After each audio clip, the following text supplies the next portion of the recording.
स्वागत है आपका वैसे इन्फॉर्मा की एक और वीडियो में। तो इस वीडियो में बात करना है रोमन रेंस के बारे में। तो भाई आज रोमन रेंस आते हैं और बर्मिंघम जैसे खुले हाथों से खुले प्यार से जो उनका सपोर्ट करता है, जो उनके लिए ओटीसी के रोमन रेंस के चैंट्स लगते हैं, वो एक मैजिकल मोमेंट ही क्रिएट हो जाता है बिल्कुल वहाँ पर। और उसके बाद भाई रोमन रेंस यहाँ से बोलते हैं कि देखो बिल्कुल हम लोग इसको पूरा दिन कर सकते हैं। और सच में वहाँ की क्राउड की एनर्जी देख के लग रहा था कि हाँ भाई ये चीज़ तो पूरा दिन चल सकती है और पूरे दिन आपको इस चीज़ को एंजॉय कर सकते हो। वो स्टार्ट करते हैं, बोलते हैं बर्मिंघम से एक्नॉलेज मी करने के लिए। यकीन करो पूरा बर्मिंघम खुले हाथों से एक्नॉलेज करता है और वो बोलते हैं कि देखो यार ये सब तो पुराने दिनों की याद दिला रहा है और मैं तुम्हें बताना चाहता हूँ कि मेरे पास बहुत बड़े बड़े प्लान्स हैं इस साल के लिए भी और अगले साल के लिए भी। वो बोलते हैं कि अब तुमने मुझे एक्नॉलेज कर लिया है तो मेरी भी जिम्मेदारी बनती है कि मैं कुछ एक्नॉलेज करूं। वो बोलते हैं कि देखो मैं एक्नॉलेज करता हूं कि मैं अब पहले जैसा नहीं रह गया हूं। तो इस पे चैंट्स लगते हैं यस यू आर के। तो इस पे रोमन रेंस उसको एक्नॉलेज करके बोलते हैं कि हाँ maybe I can be. और इसका तो वो बोलते हैं कि भाई कोडी रोड्स ने तो ये चीज़ें एक डेढ़ साल पहले ही फिगर आउट कर ली थी कि मेरे अंदर वो काबिलियत नहीं रह गई है। और फिर क्या तगड़ा वाला बू मिलता है कोडी रोड्स को और इसको भी एक्नॉलेज करते हैं हमारे ट्राइबल चीफ।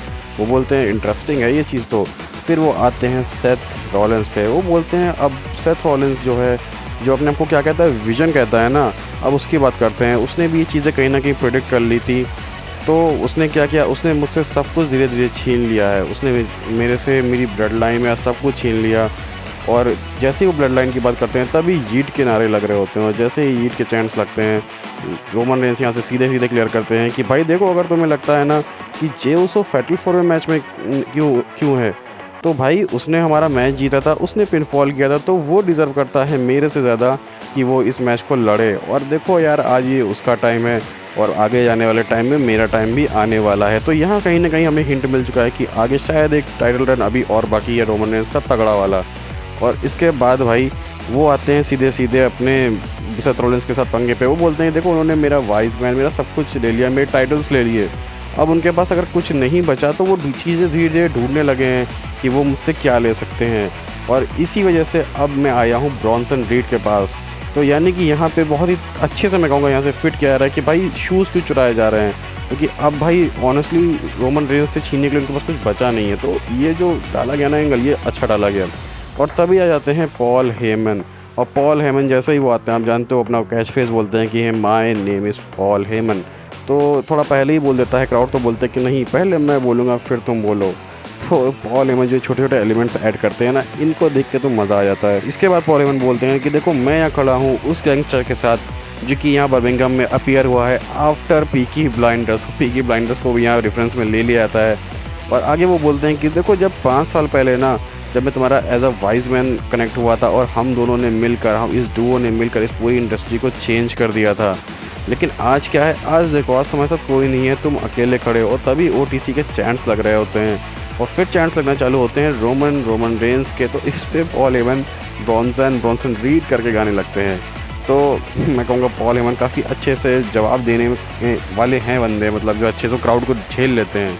इसके बाद भाई जो है पॉल हेमन बोलते हैं कि देखो रोमन, मैं तुम्हें तब भी प्यार करता था, मैं तुम्हें अब भी प्यार करता हूँ और इसीलिए मैं आया हूँ तुम्हें डिसरिस्पेक्ट करने के लिए। मैं आया हूँ ताकि तुम्हें वो टफ लव दे सकूँ जिससे तुम मजबूत बन सको फिर से।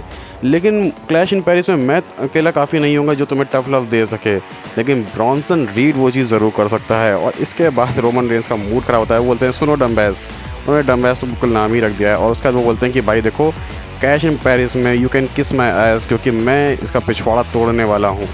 तो ये यहाँ से अच्छे से चल रही होती है बैक एंड। तो और इसके बाद भाई ब्रॉन्सन रीड कूद जाते हैं बीच में। ब्रॉन्सन रीड बोलते हैं कि देखो, और इसके बाद बीच में आते हैं ब्रॉन्सन रीड आते हैं। तभी जब क्राउड चैंट्स करने लगता है कि हु आर यू, तो बोलते हैं कि मैं कौन हूँ, मैं वो हूँ जो रोमन रेंस का पिछवाड़ा तोड़ने वाला है। तो बताओ अब कैसा लग रहा है। आगे वो रोमन रेंस से बोलते हैं कि देखो भाई तुम जिस ट्राइब से आते हो वहाँ के समोअन थोड़े सिविलाइज्ड हैं, लेकिन मैं जिस ट्राइब से आता हूँ वहाँ के समोअन तो सिविलाइज्ड नहीं है। और यहाँ मैं भी सोचता हूँ कि क्या सच में यार ये एक समोअन बंदा है। उसका तो बोलते हैं कि देखो जो मेरे टैटू है ना वो अर्न किए हुए हैं, तुम्हारी तरह पेड किए हुए नहीं, यानी मैंने पैसे दे के वो चीज़ नहीं बनाए हैं, मैंने ये चीज़ अर्न की है। और इस पर रोमन रेंस ही बोलते हैं कि क्या तुम समोअन हो, अगर तुम समोअन हो तब तो तुम भाई तुम बस आ जाओ, मैं तुम्हें तोड़ने वाला हूँ क्योंकि तुम्हारा सब कुछ मुझसे बिलोंग करता है।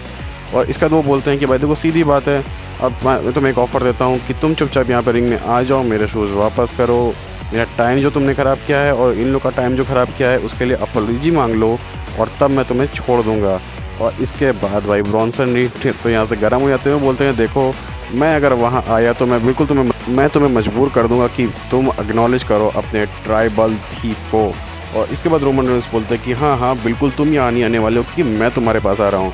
और फिर क्या था, इन दोनों के बीच में अच्छी खासी भसड़ चालू हो जाती है, रिंग में जाकर वो लड़ते हैं मतलब। और फिर से जो हमारे ट्राइबल थीफ शूज़ चोरी करने की कोशिश कर रहे होते हैं बट वो नहीं कर पाते हैं। टॉप रोप पे चढ़ते हैं अपनी सुनामी लगाने के लिए, बट पाते हैं एक अच्छा खासा सुपरमैन पंच और फिर भसड़ होते हुए ये लोग चले जाते हैं। और इवन आज जब मैच था ब्रॉन ब्रेकर और एलए नाइट का, तो भाई जब ऐसे ही backstage Bron Breakker, Bronson Reed और आ रहे होते हैं सब लोग पूरी पलटन, तभी अटैक कर देते हैं रोमन रेंस ब्रॉन्सन रीड के ऊपर। और भाई तभी एलए नाइट आके तोड़ देते हैं अच्छे से ब्रॉन ब्रेकर को और उनको घसीटते हुए लाते हैं रिंग में। और रिंग में घसीट के लाने के बाद भाई ब्रॉन ब्रेकर और एलए नाइट के बीच मैच चालू होता है, काफ़ी अच्छा मैच होता है। But at the end last में इंटरफेरेंस होता है सेथ रॉलिंस का। सेथ रॉलिंस आते हैं और ब्रॉन ब्रेकर डिलीवर करते हैं तगड़ा वाला spar outside of the ring और फिर इनसाइड ऑफ द रिंग। और 1 2 3 जीत चुके हैं हमारे ब्रॉन ब्रेकर। और तभी कूटना चालू कर देते हैं ये लोग एलए नाइट को, बट बचाने के लिए आते हैं जे ऊसो। और उसके बाद वो सीधे ही स्टार्ट हो जाते हैं सेथ रॉलिंस के ऊपर, उन्हें लगाते हैं सुपर किक। और बट भाई ब्रॉन ब्रेकर के इंटरफेरेंस के साथ फ़ायदा मिलता है हमारे सेथ रॉलिंस को और वो लगाते हैं पेडिग्री। और उसके बाद सीएम पंक के चैंट्स लग रहे होते हैं और सीएम पंक आते हैं और उनको भी क्या तगड़ा वाला रिएक्शन मिलता है।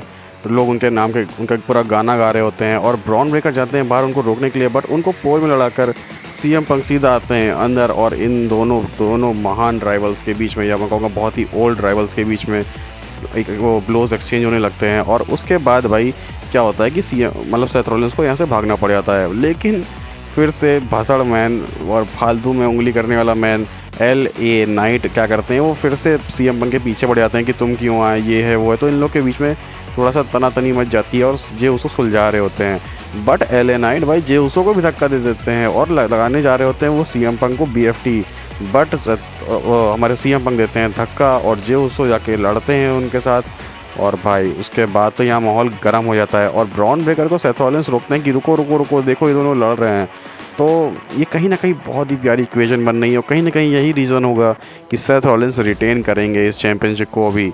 और इसके बाद भाई जे उसको लगाते हैं एक तगड़ी वाली सुपर किक एलए नाइट को और फिर बिल्कुल सब माहौल शांत। बट अचानक से क्या होता है कि वो सीएम पंक को भी सुपर किक लगा देते हैं और क्यों लगाते हैं उसका तो रीज़न समझ में नहीं आता कि जे उसो का दिमाग कहाँ से ख़राब हो गया। और जैसे ही सीएम पंक को भाई सुपर किक लगाते हैं तभी बाहर यीट कौन करता है, सेथ रॉलिंस। सेथ रॉलिंस आज सबसे खुश इंसान था, वो बंदा यकीन करो यीट कर रहा होता है बाहर।